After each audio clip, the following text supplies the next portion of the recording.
ನಮಸ್ಕಾರ ಸ್ನೇಹಿತರೆ. ಇನ್ನೆರಡು ದಿನಗಳಲ್ಲಿ ಮಹಾಲಕ್ಷ್ಮಿ ರಾಜಯೋಗ. ಕುಂಭ ಸೇರಿ ಈ 4 ರಾಶಿಗೆ ಶುಭ ಸಮಯ ಆರಂಭ. ಹೌದು, ಗ್ರಹಗಳ ಅಧಿಪತಿ ಮಂಗಳ ಪ್ರಸ್ತುತ ಕುಂಭ ರಾಶಿಯಲ್ಲಿ ಸಂಚಾರ ಮಾಡುತ್ತಿದ್ದಾನೆ ಮತ್ತು ಚಂದ್ರ ಕೂಡ ಶೀಘ್ರದಲ್ಲಿ ಈ ರಾಶಿಯನ್ನು ಪ್ರವೇಶ ಮಾಡಲಿದ್ದಾನೆ. ಪರಿಣಾಮವಾಗಿ ಈ 2 ಗ್ರಹಗಳ ಸಂಯೋಗವು ಮಹಾಲಕ್ಷ್ಮಿ ರಾಜಯೋಗಕ್ಕೆ ಕಾರಣವಾಗುತ್ತದೆ. ಪರಿಣಾಮವಾಗಿ ಮಾರ್ಚ್ 16ರಿಂದ ಮೇಷರಾಶಿ, ಸಿಂಹರಾಶಿ ಮತ್ತು ಕುಂಭ ರಾಶಿಯ ಜನರಿಗೆ ಅದೃಷ್ಟದ ಅನುಗ್ರಹ ಸಿಗಬಹುದು. ಇವರು ಆರ್ಥಿಕ ಲಾಭಗಳನ್ನು ಅನುಭವಿಸುವುದರ ಜೊತೆಗೆ ಮತ್ತು ಜೀವನದ ವಿವಿಧ ಕ್ಷೇತ್ರಗಳಲ್ಲಿ ಯಶಸ್ಸನ್ನು ಸಾಧಿಸಬಹುದು. ಆ ರಾಶಿಗಳ ಬಗ್ಗೆ ತಿಳಿಯೋಣ.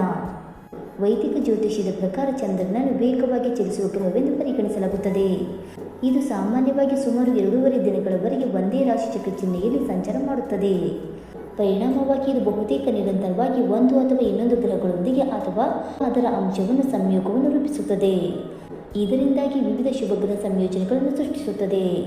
ಚಂದ್ರನನ್ನು ಮನಸ್ಸು, ತಾಯಿ, ಭಾವನೆಗಳು, ಮಾನಸಿಕ ಶಾಂತಿ, ಸ್ಥಿರತೆ, ಸೌಕರ್ಯ, ಸಂಪತ್ತು, ಆಸ್ತಿಗಳು, ಪ್ರಯಾಣ ಮತ್ತು ಹೆಚ್ಚಿನವುಗಳ ಸೂಚಕ ಎಂದು ಪರಿಗಣಿಸಲಾಗುತ್ತದೆ.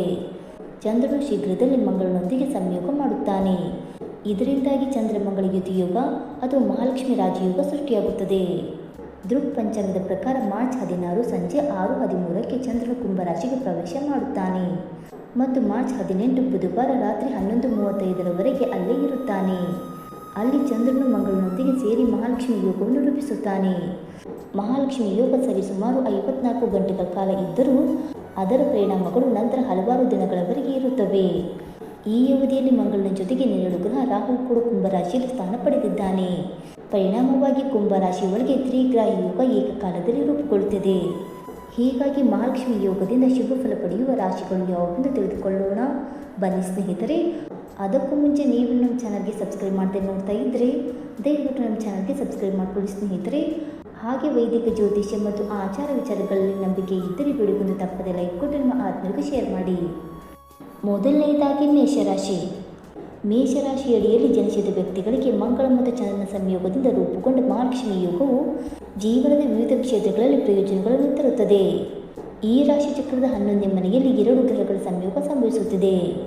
ಪರಿಣಾಮವಾಗಿ ಮೇಷರಾಶಿಯ ಜನರು ಆದಾಯ ಮತ್ತು ಆರ್ಥಿಕ ಲಾಭಗಳಿಗೆ ಸಂಬಂಧಿಸಿದಂತೆ ಅಸಾಧಾರಣ ಅವಕಾಶಗಳನ್ನು ಎದುರಿಸಬಹುದು. 11ನೇ ಮನೆಯನ್ನು ಆದಾಯ, ಲಾಭಗಳು, ಆಸೆಗಳನ್ನು ಈಡೇರಿಸುವುದು, ಹಿರಿಯ ಸಹೋದರರು, ಸಾಮಾಜಿಕ ಜಾಲತಾಣಗಳು ಮತ್ತು ಸ್ನೇಹಿತರ ಸೂಚಕವೆಂದು ಪರಿಗಣಿಸಲಾಗುತ್ತದೆ. ಹೀಗಾಗಿ ಈ ಅವಧಿಯಲ್ಲಿ ಮೇಷರಾಶಿಯ ಜನರ ಅನೇಕ ಆಸೆಗಳು ಈಡೇರಬಹುದು. ಹಠಾತ್ ಆರ್ಥಿಕ ಲಾಭಗಳು ಸಾಧ್ಯ. ಆದಾಯವು ಕ್ರಮೇಣ ಸುಧಾರಣೆಗೆ ಸಾಕ್ಷಿಯಾಗಬಹುದು. ಇದರಿಂದಾಗಿ ನಿಮ್ಮ ಒಟ್ಟಾರೆ ಆರ್ಥಿಕ ಸ್ಥಿತಿ ಬಲಗೊಳ್ಳುತ್ತದೆ. ನೀವು ನಿಮ್ಮ ಒಡಹುಟ್ಟಿದವರೊಂದಿಗೆ ಗುಣಮಟ್ಟದ ಸಮಯವನ್ನು ಆನಂದಿಸುವಿರಿ ಮತ್ತು ಅವರ ಸಂಪೂರ್ಣ ಬೆಂಬಲವನ್ನು ಪಡೆಯುತ್ತೀರಿ. ಇದು ನಿಮ್ಮ ಗುರಿಗಳನ್ನು ಯಶಸ್ವಿಯಾಗಿ ಸಾಧಿಸಲು ಸಹಾಯ ಮಾಡುತ್ತದೆ. ಸಮಾಜದಲ್ಲಿ ನಿಮ್ಮ ಪ್ರತಿಷ್ಠೆ ಮತ್ತು ಗೌರವ ಹೆಚ್ಚಾಗುವ ಸಾಧ್ಯತೆ ಇದೆ. ಈ ಅವಧಿಯು ಉದ್ಯೋಗಿಗಳಿಗೆ ವಿಶೇಷವಾಗಿ ಪ್ರಯೋಜನಕಾರಿಯಾಗಬಹುದು. ಬಡ್ತಿಯೊಂದಿಗೆ ಸಂಬಳ ಹೆಚ್ಚಳವೂ ಸಾಧ್ಯ.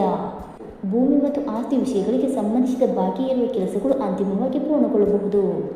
ಇದಲ್ಲದೆ ನಿಮ್ಮ ಆತ್ಮವಿಶ್ವಾಸವು ಶೀಘ್ರವಾಗಿ ಏರಿಕೆಯಾಗುವ ನಿರೀಕ್ಷೆ ಇದೆ. ಎರಡನೆಯದಾಗಿ ಸಿಂಹರಾಶಿ. ಸಿಂಹರಾಶಿಯಲ್ಲಿ ಜನಿಸಿದ ವ್ಯಕ್ತಿಗಳಿಗೆ ಮಹಾಲಕ್ಷ್ಮಿ ರಾಜಯೋಗದಿಂದ ಹೆಚ್ಚು ಪ್ರಯೋಜನಕಾರಿ ಫಲಗಳನ್ನು ಪಡೆಯಬಹುದು. ಈ ರಾಶಿ ಚಕ್ರ ಚಿಹ್ನೆಗೆ 7ನೇ ಮನೆಯಲ್ಲಿ ಚಂದ್ರ ಮತ್ತು ಮಂಗಳ ಸಂಯೋಗ ನಡೆಯುತ್ತಿದೆ. ಪರಿಣಾಮವಾಗಿ ಈ ರಾಶಿಯ ಜನರು ತಮ್ಮ ಆತ್ಮವಿಶ್ವಾಸದಲ್ಲಿ ತ್ವರಿತ ಮತ್ತು ಗಮನಾರ್ಹ ಹೆಚ್ಚಳವನ್ನು ಅನುಭವಿಸಬಹುದು. ಕುಟುಂಬದೊಳಗಿನ ದೀರ್ಘಕಾಲದ ಭಿನ್ನಾಭಿಪ್ರಾಯ ಅಥವಾ ತಪ್ಪು ಗ್ರಹಿಕೆಗಳು ಪರಿಹರಿಸುವ ಸಾಧ್ಯತೆ ಇದೆ. ಇದು ಶಾಂತಿಯುತ ಮತ್ತು ಸಾಮರಸ್ಯದ ದೇಶೀಯ ವಾತಾವರಣಕ್ಕೆ ಅನುವು ಮಾಡಿಕೊಡುತ್ತದೆ. ನೀವು ಉದ್ಯೋಗ ಬದಲಾವಣೆಯನ್ನು ಯೋಚಿಸುತ್ತಿದ್ದರೆ ಈ ಅವಧಿಯು ಹಾಗೆ ಮಾಡಲು ಅನುಕೂಲಕರ ನಿರೀಕ್ಷೆಗಳನ್ನು ನೀಡುತ್ತದೆ. ನೀವು ಸ್ವತಂತ್ರ ಕೆಲಸದ ನಿಯೋಜನೆಗಳನ್ನು ಪಡೆಯಬಹುದು. ಇದು ನಿಮಗೆ ಗಣನೀಯ ಪ್ರಮಾಣದ ಹಣವನ್ನು ಗಳಿಸಲು ಅನುವು ಮಾಡಿಕೊಡುತ್ತದೆ. ದೀರ್ಘಾವಧಿಯ ಹೂಡಿಕೆಗಳಿಗೆ ಅವಕಾಶಗಳು ಸಹ ತಮ್ಮನ್ನು ತಾವು ಪ್ರಸ್ತುತಪಡಿಸಬಹುದು. ಅಭದ್ರತೆಯ ಭಾವನೆಗಳು ಕಡಿಮೆಯಾಗುತ್ತವೆ ಮತ್ತು ಅದೇ ಸಮಯದಲ್ಲಿ ನಿಮ್ಮ ನಿರ್ಧಾರ ತೆಗೆದುಕೊಳ್ಳುವ ಸಾಮರ್ಥ್ಯಗಳು ತೀಕ್ಷ್ಣಗೊಳ್ಳುತ್ತವೆ. ನೀವು ಮಾನಸಿಕ ಶಾಂತಿ ಮತ್ತು ನೆಮ್ಮದಿಯನ್ನು ಪಡೆಯುವ ಸಾಧ್ಯತೆ ಇದೆ. ಇನ್ನು 3ನೇದಾಗಿ ಕುಂಭರಾಶಿ. ಕುಂಭರಾಶಿಯಲ್ಲಿ ಜನಿಸಿದ ವ್ಯಕ್ತಿಗಳಿಗೆ ಮಹಾಲಕ್ಷ್ಮಿ ಯೋಗವು ಹೆಚ್ಚು ಲಾಭಕಾರಿಯಾಗಬಹುದು. ಈ ರಾಶಿ ಚಕ್ರ ಚಿಹ್ನೆಯ ಸ್ಥಳೀಯರು ತಮ್ಮ ಆತ್ಮವಿಶ್ವಾಸದಲ್ಲಿ ಗಮನಾರ್ಹ ಹೆಚ್ಚಳವನ್ನು ಅನುಭವಿಸುವ ಸಾಧ್ಯತೆ ಇದೆ. ಆದರೆ ಅತಿಯಾದ ಆತ್ಮವಿಶ್ವಾಸದ ಬಗ್ಗೆ ಎಚ್ಚರದಿಂದಿರಿ, ಏಕೆಂದರೆ ಇದು ಗಮನಾರ್ಹ ನಷ್ಟಗಳಿಗೆ ಕಾರಣವಾಗಬಹುದು. ಈ ರಾಶಿ ಚಕ್ರದ ಲಗ್ನ ಮನೆಯಲ್ಲಿ ಮಂಗಳ ಮತ್ತು ಚಂದ್ರನ ಸಂಯೋಗವು ಮಹಾಲಕ್ಷ್ಮಿ ಯೋಗವನ್ನು ರೂಪಿಸುತ್ತಿದೆ.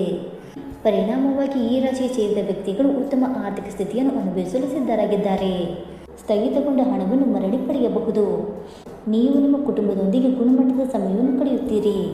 ಸಂಶೋಧನೆ, ತಂತ್ರಜ್ಞಾನ, ಔಷಧ ಅಥವಾ IT ಕ್ಷೇತ್ರಗಳಿಗೆ ಸಂಬಂಧಿಸಿದವರು ಗಣನೀಯ ಪ್ರಯೋಜನಗಳನ್ನು ಪಡೆಯುತ್ತಾರೆ. ಮಾನಸಿಕ ಒತ್ತಡ ಕಡಿಮೆಯಾಗುವ ಸೂಚನೆಗಳು ಮತ್ತು ನಿಮ್ಮ ಪ್ರಯತ್ನಗಳಲ್ಲಿ ಪ್ರಗತಿ ಕಂಡುಬರುವ ಸಾಧ್ಯತೆ ಇದೆ. ಸ್ನೇಹಿತರೆ, ಈ ಮಾಹಿತಿ ನಿಮಗೆ ಇಷ್ಟವಾಯಿತಾ? ಇಷ್ಟವಾಗಿದ್ದರೆ ವಿಡಿಯೋಗೊಂದು ಲೈಕ್ ಮಾಡಿ, ಶೇರ್ ಮಾಡಿ. ಹಾಗೆ ನಮ್ಮ ಅನಿಸಿಕೆ ಮತ್ತು ಅಭಿಪ್ರಾಯವನ್ನು ತಪ್ಪದೆ ಕಮೆಂಟ್ ಮೂಲಕ ತಿಳಿಸಿ ಸ್ನೇಹಿತರೆ. ವಿಡಿಯೋ ನೋಡಿದ್ದಕ್ಕಾಗಿ ಧನ್ಯವಾದಗಳು. Thank you so much.